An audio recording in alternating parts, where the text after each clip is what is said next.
Hello students, एक बहुत ही अच्छा गुड न्यूज है और गुड न्यूज ये है कि हमारा एक एक्सक्लूसिव ऐप है CS सपन सर। वो ऐप पे आपको FYJC अकाउंट्स और मैथ्स के हर एक एक्सरसाइज के वीडियो मिल जाएंगे। डिस्क्रिप्शन में लिंक दिया है, go and download now. Free resources के सेक्शन में एकदम ही सिस्टमैटिक वे में हर एक वीडियो आपको मिलेगा। बहुत सारे टेस्ट भी मिलेंगे। Happy learning. Hello students, FYJC का डेप्रिसिएशन चैप्टर, ये चैप्टर में अकाउंट्स कम होता है, मैथ ज्यादा होता है। 11वीं और 12वीं में कैलकुलेटर अलाउड नहीं है, तो ये चैप्टर बच्चों को कैलकुलेशन की वजह से थोड़ा मुश्किल लगता है और बच्चे इसमें ना ईयर्स में भी बहुत गड़बड़ कर देते हैं। फाइनेंशियल ईयर कैसे कैलकुलेट होता है, डेट ऑफ परचेज से कैसे कैलकुलेट होता है, डेप्रिसिएशन बहुत कंफ्यूजिंग कर लेते हैं। तो मैं पक्का गारंटी देता हूं कि अगर आप सारे वीडियोस अगर देखेंगे इस चैप्टर के, तो ये पूरा चैप्टर आपको आसान लगने लगेगा। शर्त सिर्फ इतनी है कि धीरे धीरे करना पड़ेगा, कैलकुलेशन बहुत सोच समझ के करना पड़ेगा और रीचेक करना पड़ेगा ताकि कुछ गलती ना हो जाए। ठीक है, तो exercise question 3 straight line method का हम इस वीडियो में सॉल्व करने वाले हैं। Shubhangi trading company of Dombivli purchased a machinery for 86,000 on 1st January 2016। तो अब मैं सीधा लास्ट में जाता हूं ताकि मुझे ये दिमाग के बैकग्राउंड में रहे कि मुझे ये क्वेश्चन में प्रिपेयर क्या करना है। What is required from me? Prepare machinery account for 3 years and pass journal entry for 3rd year, that is 17-18। तो 3 साल का मशीनरी अकाउंट बनाना है और सिर्फ तीसरे साल का जर्नल एंट्री बनाना है। तो पहले तो मैं 3 साल कौन से होंगे वो दिमाग में रजिस्टर कर लेता हूं। तो एक होगा मेरा 15-16, दूसरा होगा 16-17 और तीसरा होगा 17-18। ये 3 साल का मशीनरी अकाउंट मुझे बनाना है। जब हम 15-16 लिखते हैं तो वो कहां से कहां तक होता है बेटा? तो वो 1st April, थोड़ा जगह बनाते हैं, रुको।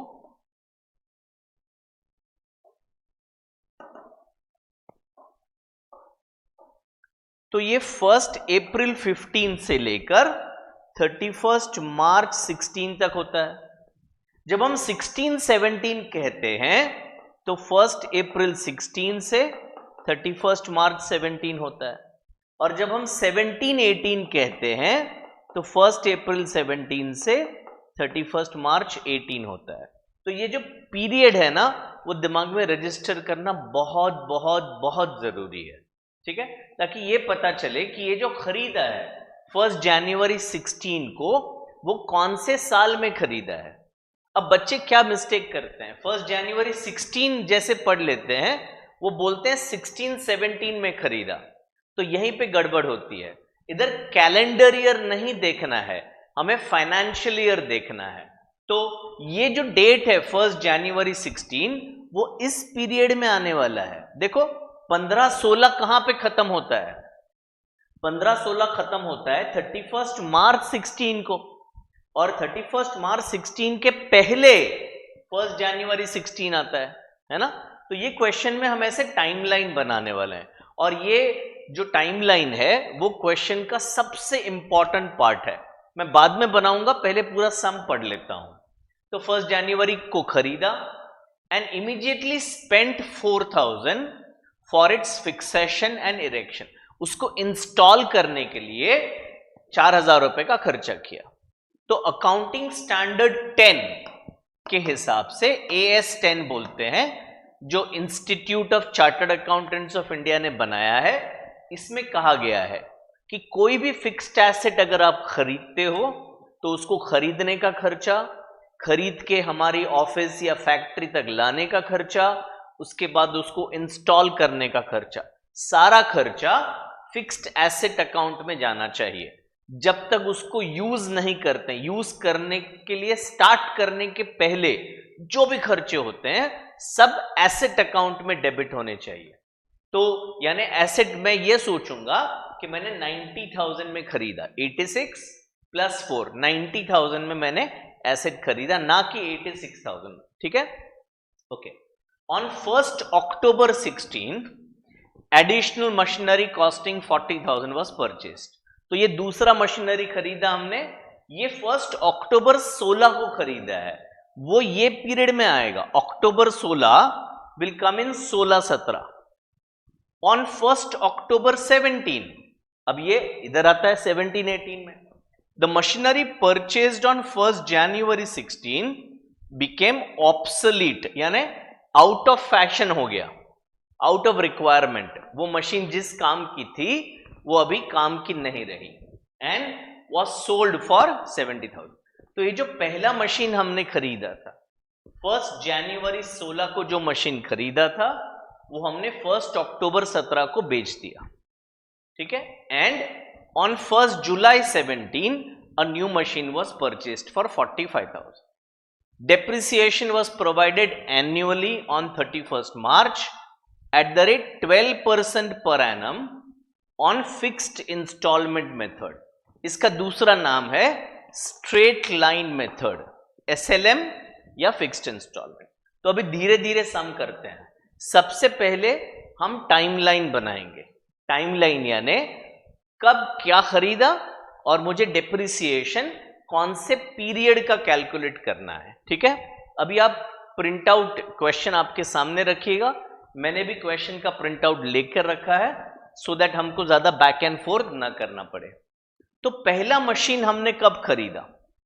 अच्छा, उसके पहले हमें 3 साल के अकाउंट्स बनाने हैं, तो मैं इधर 1 2 1 2 1 और 2, ये 3 लाइंस मैंने क्यों बनाए हैं?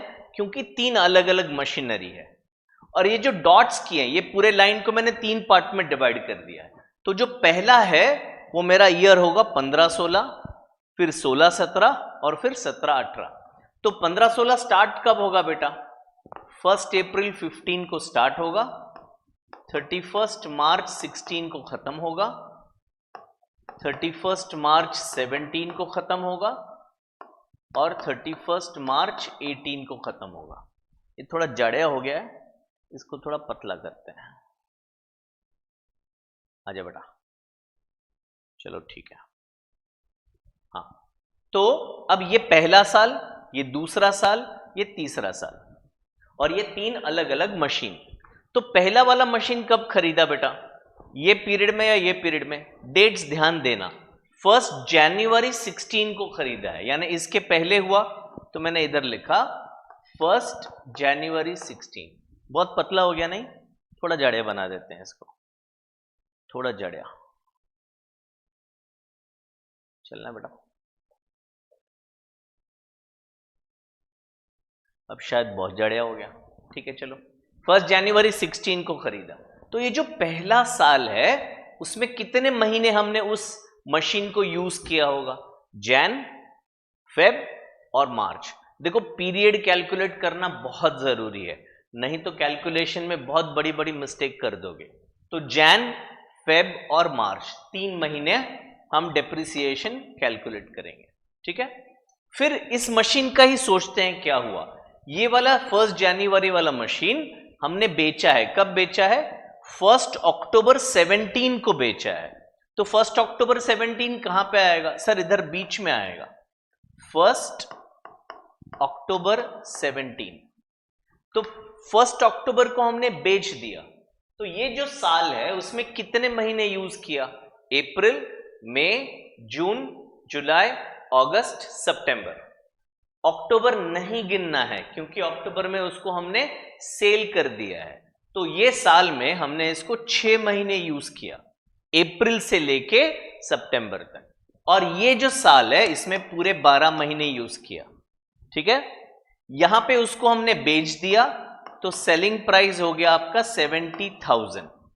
70,000 में हमने उसको ऑलमोस्ट 1.5-2 साल के बाद हमने बेच दिया। पहले साल में 3 महीने यूज किया, फिर 12 महीने यूज किया और फिर 6 महीने यूज किया। ठीक है, चलिए, सेकेंड मशीन हमने कब खरीदा?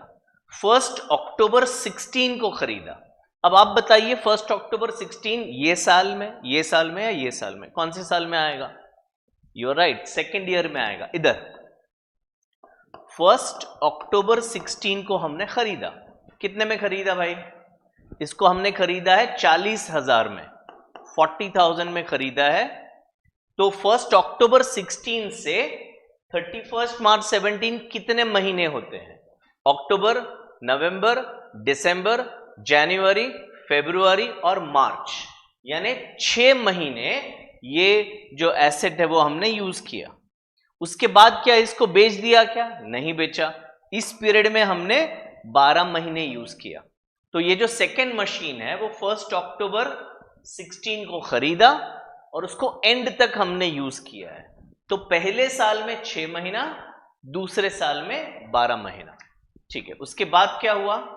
उसके बाद एक तीसरा मशीन हमने खरीदा है 1 जुलाई 17 को। तो 1 जुलाई 17 इधर आएगा बेटा, 1 जुलाई 17। अब 1 जुलाई 17 से 31 मार्च 18 कितने महीने होते हैं? तो जुलाई, अगस्त, सितंबर, अक्टूबर, नवंबर, दिसंबर, जनवरी, फरवरी, मार्च, 9 महीने हुए। तो इधर मुझे डेप्री 9 मंथ्स का कैलकुलेट करना है। तो ये सबसे अच्छा, ये खरीदा है कितने में? ये वाली जो चीज है वो 45,000 में खरीदी है। तो इधर मैंने लिख दिया 45K।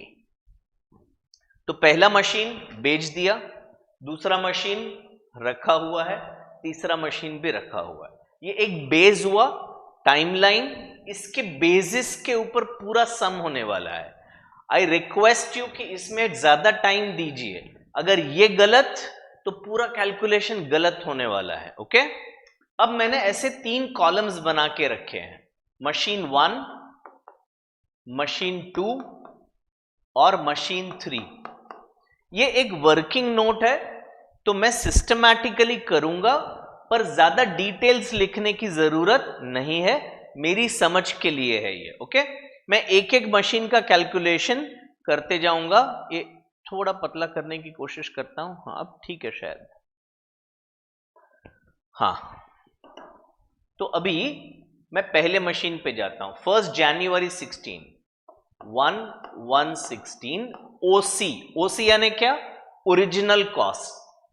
तो कॉस्ट कितना है बेटा? 90,000 रुपीज कॉस्ट है। फिर लेस 15/16 3 मंथ्स। 15/16 का जो डेप्रिसिएशन है वो 3 महीने का गिनना है। तो डेप्रिसिएशन कैसे गिनोगे? डेप्रिसिएशन कैसे गिनोगे वो मैं सेकेंड पेज पे रफ में कर रहा हूं। 90,000 इंटू 12% इंटू 3/12, 3 महीने का डेप्री लेना है। तो 2 0 cut, 2 0 cut, 12 12 cut, 900 into 3 is 2700। Okay, तो इधर डेप्रिसिएशन आ गया मेरा 2700। फिर नेक्स्ट ईयर है 16-17। 16-17 में हमने 12 महीने यूज किया है। तो 16-17 में 90,000 इंटू 12/100, 2 0 कट, 2 0 कट, 12 9s 108 होता है और फिर 2 0 बच गए हैं। तो 10,800 ये सेकेंड ईयर का डेप्री होगा। फिर लास्ट ईयर 6 महीने यूज हुआ है, तो लेस 17-18, ये 12 महीने और ये 6 महीने। तो अभी 6 महीने का डेप्रिसिएशन मुझे गिनना है। 90,000, 12%, 6 महीना, 12 12 कैंसिल, 2 0 2 0, 900 इंटू 6 हो गया 5,400। ओके, तो ये हो गया 5,400। अब जिस दिन मैंने बेचा, कब बेचा मैंने बेटा? 1 अक्टूबर 17 को बेचा। 1 अक्टूबर 17 को मैंने सेल किया है। तो 1 अक्टूबर 17 को बुक वैल्यू, बीवी मतलब क्या? Book value. तो ये 90,000 में से ये तीनों अगर मैं माइनस करूंगा तो मुझे बुक वैल्यू मिलेगा। 8 और 4 12 और 7 19, 19 में 1 ऐड कर दिया तो 20, 2 + 5 7, 7 + 10 17, 17 + 2 19, 19 में 1 ऐड कर दिया तो 20 और 7 ऐड कर दिया तो 90, 71,100। अगर आपको ये मेथड नहीं आता है ये सबका टोटल करके माइनस करना पड़ेगा। सेलिंग प्राइस बेचा कितने में? 70,000 में। तो 71,100 हमारे लिए वैल्यू था और उसको सेल किया है 70,000 में, यानी 1,100 का हमारे लिए लॉस हो गया। समझ में आया बेटा? ठीक है, एक बार सब चेक कर रहे हैं? हाँ जी, सब बराबर है।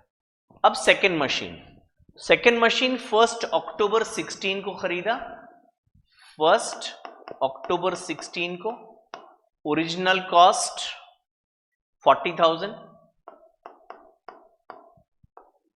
फिर लेस 16-17 का डेप्रिसिएशन 6 महीने का होगा, 16-17 का डेप्रिसिएशन, तो 40,000 12% और 6 महीने 12 कट 2 0 कट 400 × 6, ये हुआ 2,400। तो इधर डेप्रिसिएशन आ गया आपका 2,400। 17-18 पूरे 12 महीने यूज हुआ है। अब मैं थोड़ा सा कॉमन सेंस लगा सकता हूं, 6 महीने का डेप्री अगर 2,400 है तो 12 महीने का होगा 4,800। ठीक है, तो इसको मैं बोलूंगा 31 मार्च 18 का WDV, रिटर्न डाउन वैल्यू। 40,000 में से ये 2 माइनस कर दूंगा तो 8 और 4 12, 8 20, 2 4 6 2 8, तो 32,800 ये मेरा WDV है सेकेंड मशीन का। थर्ड मशीन मैंने खरीदा 45,000 में और वो मैंने खरीदा 1 जुलाई 17 को। Original cost 45,000। इस पे डेप्री मुझे कैलकुलेट करना है। 45,000 12% और 9/12, 12 कट 2 0 कट 2 0, 450 × 9 करना है। तो 45 × 9 करता हूं, 9 5 45, 4 36 + 4 40, 405 और इधर एक 0 बचा हुआ है तो 4050 ये मेरा डेप्रिसिएशन होगा। तो इधर less depreciation of 17-18 9 months 4050, 950 add कर दूंगा तो 5,000 और फिर 40,950 ये आपका WDV है। अब मैं अभी से इन दोनों का टोटल करके रखता हूं, ये दोनों का। पूछो सर इसका क्यों नहीं? क्योंकि ये बेच दिया है ना बेटा, तो जब मैं फाइनल मेरा अकाउंट्स बना दूंगा तो मेरा जो मशीन अकाउंट है उसका बैलेंस कितना बचना चाहिए, जितना मशीन है मेरे पास। So if I add this up, this comes to 73,750। Correct है, 73,750। तो मैं जब मशीन अकाउंट बनाऊंगा एंड में ये फिगर आने वाला है, ऐसा मुझे पहले से पता है।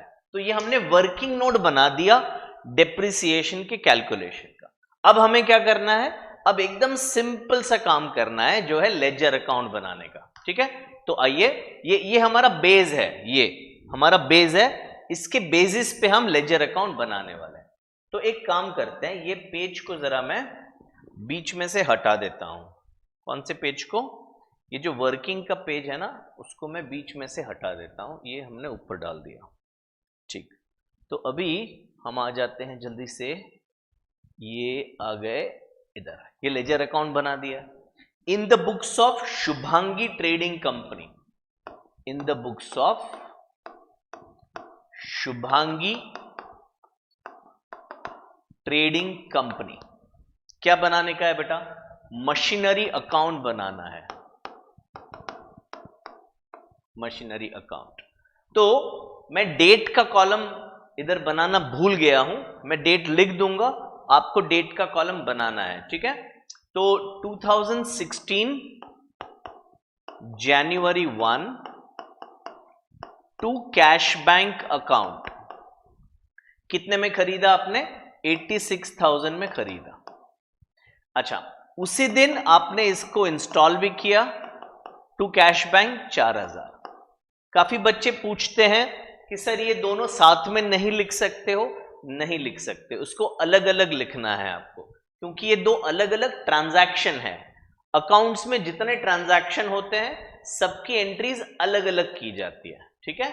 तो 1 जनवरी को ये हमने एंट्री किया, अभी साल का एंड हो रहा है, तो 2016 मैं क्रेडिट साइड पे नीचे लिख रहा हूं मार्च 31 बाय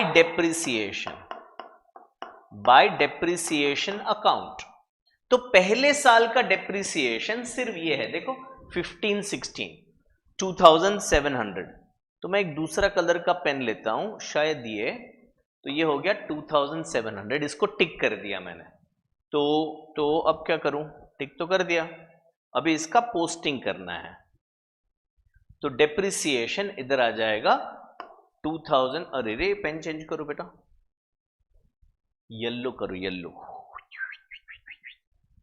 ये आ गया 2700, ठीक है। अब डेप्रिसिएशन का जर्नल एंट्री क्या हुआ, डेप्रिसिएशन अकाउंट डेबिट हुआ और मशीनरी अकाउंट क्रेडिट हुआ। जब हम मशीनरी खरीदते हैं तो मशीनरी टू कैश बैंक, जब डेप्रिसिएशन का एंट्री करते हैं तो डेप्रिसिएशन टू मशीनरी। अब ये पहला साल कंप्लीट हो गया, तो मैं टोटल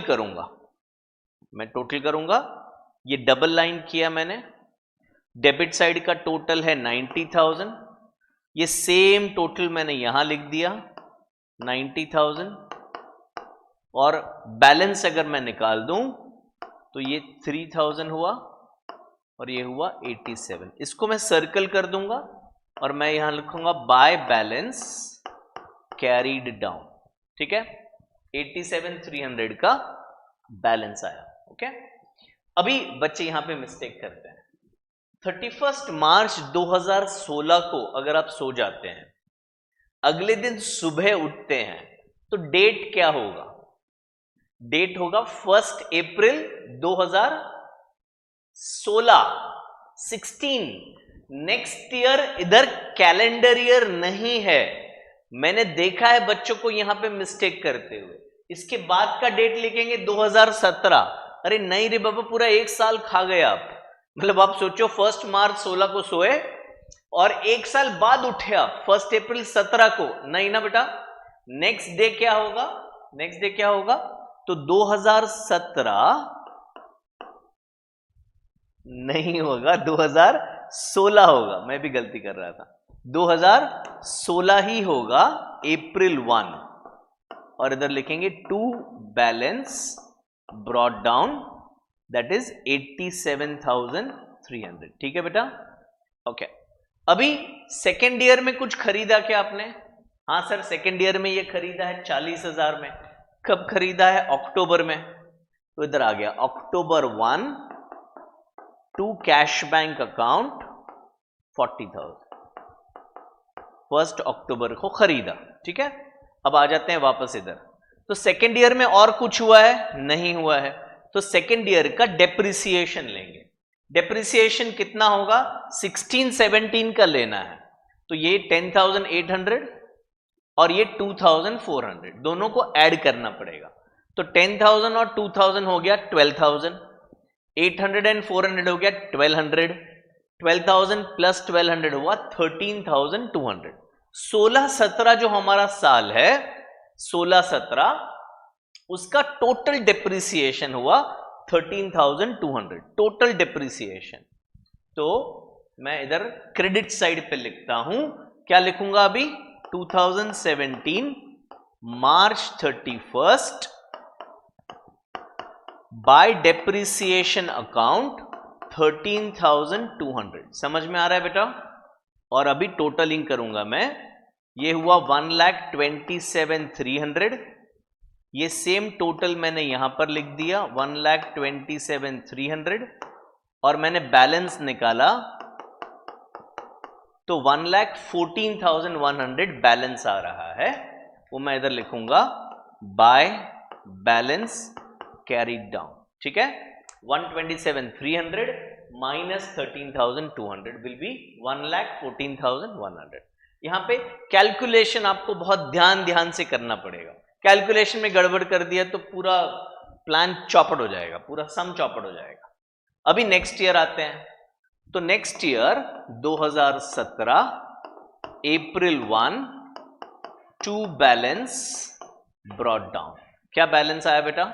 1,14,100। ठीक है। अब ये साल में क्या हुआ? ये साल में ऑर्डर वाइज जाना है। देखो इधर ये डेट पहले आता है, 1 अक्टूबर बाद में आता है, इसीलिए बोलता हूं टाइमलाइन बहुत जरूरी है। तो 1 जुलाई को नया मशीन खरीदा 45,000 में, तो मैं इधर आ गया और जुलाई 1 टू कैश बैंक अकाउंट 45,000, ये नया मशीनरी मैंने खरीदा। ठीक है, ओके। अब क्या हुआ? अगेन टाइमलाइन पे आइए। अब मैंने 1 अक्टूबर 17 में जो पहला वाला मशीन था वो बेच दिया। अब अगर कोई भी मशीन बेचते हैं तो 3 काम करना है। जिस दिन बेचते हैं उसी दिन एंट्री करना है। 3 काम क्या करना है? पहला, जिस दिन बेचा है उस दिन तक का डेप्रिसिएशन कैलकुलेट करके चार्ज करना है। वापस एक बार, जिस दिन बेचा है उस दिन तक का डेप्रिसिएशन अकाउंट्स में चार्ज करना है, ये पहला काम। सो एंट्री पास करना है डेप्रिसिएशन। सेकेंड, एंट्री पास करना है कितना पैसा मिला, और थर्ड, एंट्री पास करना है प्रॉफिट या लॉस का। तो DSP ऐसे याद रखो, D यानी डेप्रिसिएशन, S यानी सेलिंग वैल्यू और P यानी प्रॉफिट या लॉस, DSP। ठीक है, तो हम तीनों एंट्री करते हैं। एंट्री का डेट क्या होगा? 1 अक्टूबर 17 होगा। क्रेडिट साइड पे लिखेंगे हम, क्रेडिट साइड पे लिखेंगे 2017 अक्टूबर 1 बाय डेप्रिसिएशन अकाउंट, फिर बाय कैश बैंक अकाउंट। और मुझे पता है ना, हमने लॉस कैलकुलेट कर लिया है, लॉस आया है, तो लॉस भी क्रेडिट साइड पे ही आएगा, बाय लॉस ऑन सेल। ठीक है, तो तीनों का अमाउंट हम देख लेते हैं। पहले ये है डेप्रिसिएशन 17-18 का 5,400, ये एंट्री पास हो रहा है 1 अक्टूबर को। तो ये जो 2 डेप्रिसिएशन है उसको बाद में लेंगे, क्योंकि ये डेप्रिसिएशन साल के एंड में गिना जा रहा है।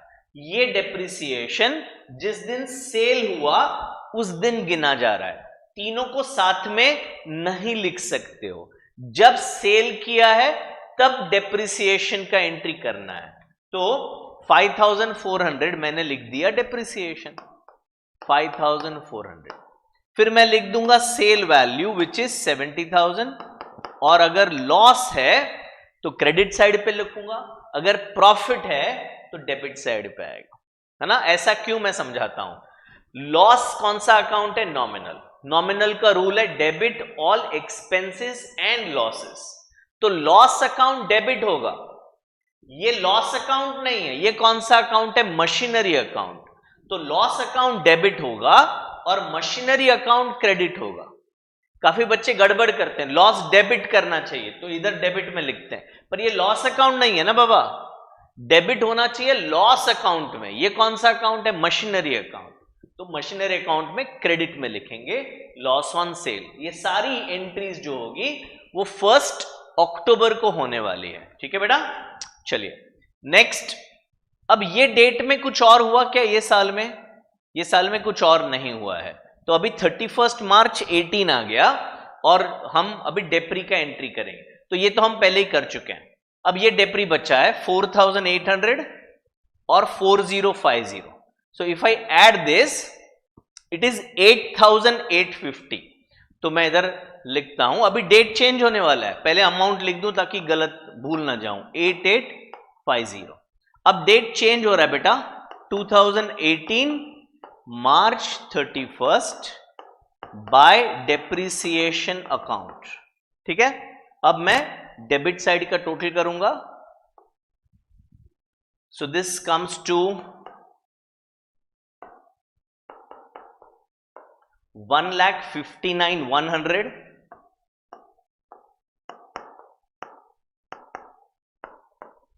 ओके, तो 5 and 5 10, 4 1 5 6 14, 14 and 7, 21, 2, 7, 8, 16 and 3, 19, 1, 7, 8 and 7, 15, 73, 750 ये आ गया बाय बैलेंस कैरीड डाउन, जिसको मैं नेक्स्ट ईयर लिख दूंगा 2018 अप्रैल 1 टू बैलेंस ब्रॉट डाउन 73,750। अब मैं क्रॉस चेक कर लेता हूं, जो हमने पहले लिखा था उससे टैली हो रहा है 73,750 और मेरा ये बैलेंस 73,750, यानी जो हमने कैलकुलेशन किया और जो हमने अकाउंटिंग किया उसमें कहीं गड़बड़ नहीं की है, ये इसका मतलब है। ठीक है, और कुछ कहा है? हाँ सर, जर्नल एंट्रीज भी बनाना है, वो भी सिर्फ लास्ट ईयर का। तो जर्नल एंट्री बनाते हैं, मैंने इधर फॉर्मेट बनाया है जर्नल का। तो पहले एंट्री होगा 2017 अक्टूबर 1 को। मैं दो अलग अलग एंट्री करने वाला हूं। पहले मैं एंट्री करूंगा डेप्रिसिएशन का, तो ये एंट्री होगा डेप्रिसिएशन अकाउंट को हम डेबिट करेंगे और मशीनरी अकाउंट को हम क्रेडिट करेंगे। डेप्रिसिएशन टू मशीनरी क्या अमाउंट आएगा बेटा? 5,400। Depreciation to machinery 5,400। ठीक है, फिर सेकेंड एंट्री करूंगा, नरेशन आप खुद लिख लीजिएगा। सेकेंड एंट्री मैं करूंगा cash bank account debit to machinery account. मैं 3 एंट्री करूंगा, 2 नहीं। कैश बैंक टू मशीनरी, और ये मैं करूंगा 70,000 से, जो हमारा सेल वैल्यू है। और लास्ट एंट्री होगा loss on sale account debit to machinery account. Loss on sale debit होगा और मशीनरी अकाउंट क्रेडिट होगा 1100 रुपए से। अगर आप चाहें तो इसको कंबाइंड एंट्री भी कर सकते हैं, कोई दिक्कत नहीं है। 1, 2, 3 डेबिट हो जाएगा और to machinery account total amount आ जाएगा। क्या वो सही होगा सर? एब्सोल्युटली राइट होगा, कोई चिंता नहीं। सेपरेट करो कोई प्रॉब्लम नहीं है, कंबाइंड करो तो भी प्रॉब्लम नहीं है। ठीक है, तो ये एंट्री हुआ सेल का। फिर इसी साल में, अच्छा मेरा एक मिस्टेक हो गया, मिस्टेक नहीं हुआ, भूल गया मैं, ये 1 जुलाई का एंट्री पहले आना चाहिए। तो मशीनरी आप पहले लिखिएगा इसको, जुलाई 1 मशीनरी अकाउंट डेबिट हो रहा है, मशीनरी अकाउंट डेबिट, और to cash bank account credit. ये आपने मशीन खरीदा है नया 45,000 का। ठीक है, अब 2 और एंट्रीज करनी है, मेरे पास जगह नहीं है। चलो इधर फॉर्मेट नहीं है, ब्लैंक फॉर्मेट है, इधर ही करते हैं। 2018 March 31 depreciation account debit to machinery account. Depreciation account debit to machinery account. तो जो 2 मशीन बचा है उसका कितना डेप्री है? 8850। तो इसका एंट्री करना है हमें 8,850 से, 8850 से। ठीक है, अभी सर कौन सा एंट्री बचा है? सब तो हो गया, एक एंट्री बचा है, तो मैं समझाता हूं क्या। साल के एंड में जितने भी नॉमिनल अकाउंट्स होते हैं उन सबको क्लोज किया जाता है और उनको ट्रांसफर करते हैं प्रॉफिट एंड लॉस अकाउंट में। तो हमने इस साल में जो भी एंट्रीज की है उसमें ये नॉमिनल अकाउंट है और ये भी नॉमिनल अकाउंट है और पीछे भी डेप्रिसिएशन है, तो ये भी नॉमिनल अकाउंट है। तो इन तीनों को 2 बार डेप्रिसिएशन 1 बार लॉस को क्लोज करके पीएनएल में ट्रांसफर करते हैं। तो profit and loss account debit होता है, टू डेप्रिसिएशन अकाउंट क्रेडिट होगा और to loss on sale account credit होगा। अब मैंने इधर जगह छोड़ा है जानबूझ के। डेप्रिसिएशन यहां पे है 8850 और अक्टूबर में डेप्रिसिएशन था 5400। तो ये टोटल करना पड़ेगा और टोटल डेप्रिसिएशन ट्रांसफर किया जाएगा प्रॉफिट एंड लॉस अकाउंट में। तो इसका टोटल होगा आपका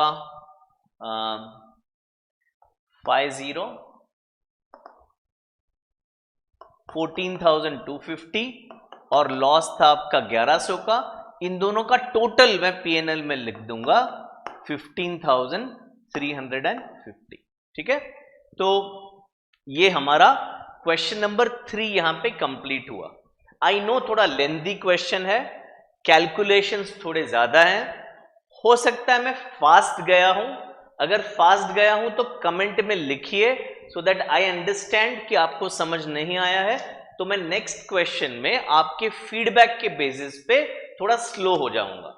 आप लिखोगे तभी हमें पता चलेगा कि इंप्रूवमेंट करने की क्या आवश्यकता है। अगर आपको पूरा समझ गया है तो थम्स अप जरूर करिएगा, फ्रेंड्स के साथ शेयर भी करिएगा, और अगर आपने अभी तक चैनल सब्सक्राइब नहीं किया तो वो भी जरूर कर दीजिएगा। मिलते हैं क्वेश्चन नंबर 4 में अगले वीडियो में। Bye bye.